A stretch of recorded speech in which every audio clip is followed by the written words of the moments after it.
Hello! Hi! నమస్తే. Welcome back to సర్వల్ మన ప్రయాణం. సో, ఈరోజు మన ఛానల్‌లో గుమగుమలాడే గుత్తి వంకాయ కర్రీని చేసేద్దాం రండి. సో, దానికోసం ముందుగా మసాలాని ప్రిపేర్ చేసుకోవాలి. గసగసాలు, జీలకర్ర, అల్లం, వెల్లుల్లి, ధనియాలు వేసుకొని మెత్తగా పేస్ట్ లాగా చేసుకొని పక్కన పెట్టుకోవాలి.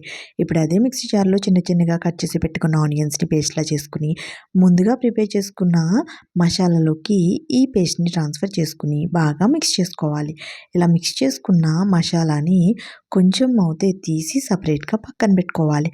అండ్ ఇందులోనే సాల్ట్ ఇంకా కారంని వేసి బాగా మిక్స్ చేసుకొని, మనం ఏ వంకాయలనైతే కర్రీ చేయాలనుకుంటున్నామో వాటిని ఈ విధంగా 4 సైడ్స్ కూడా కట్ చేసి పక్కన పెట్టుకోవాలి.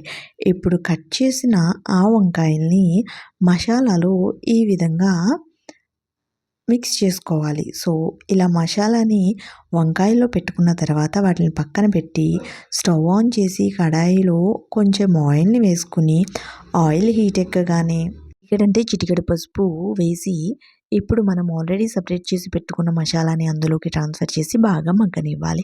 ఇందులోకి ఒక చిల్లీని చిన్న చిన్న పీసెస్‌గా కట్ చేసి వేసుకోవాలి. సో, వాటిల్ని కూడా బాగా మగ్గనిచ్చి మనం ఆల్రెడీ వంకాయల కోసం ప్రిపేర్ చేసుకున్న మసాలా మిగిలింది కదండీ!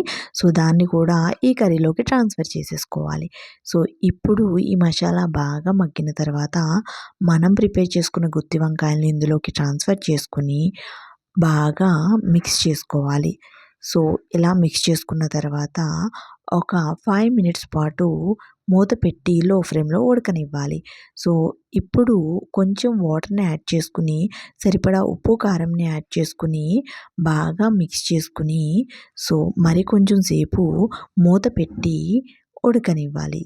అంతేనండి. లాస్ట్ అండ్ ఫైనల్‌గా కొంచెం కొత్తిమీరని వేసేసుకుంటే ఎంతో టేస్టీగా ఉండే గుత్తి వంకాయ కర్రీ రెడీ అయిపోయినట్టే. అండ్ మీరు కూడా ట్రై చేసి ఎలా వచ్చిందనేది కామెంట్ ద్వారా నాకు తెలియచేయండి. అండ్ వీడియో నచ్చినట్టయితే లైక్ చేయడం మర్చిపోవద్దు. Bye friends.